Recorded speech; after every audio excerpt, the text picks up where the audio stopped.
தமிழகத்தின் 21 மாவட்டங்களில் இரவு 7 மணி வரை மிதமான மழை பெய்யும் என்று சென்னை வானிலை ஆய்வு மையம் தகவல் ஒன்றை வெளியிட்டிருக்கிறது.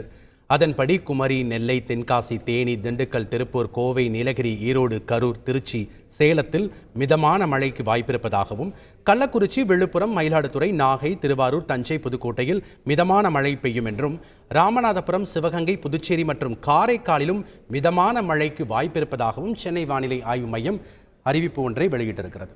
உடனே சப்ஸ்கிரைப் பண்ணுங்க.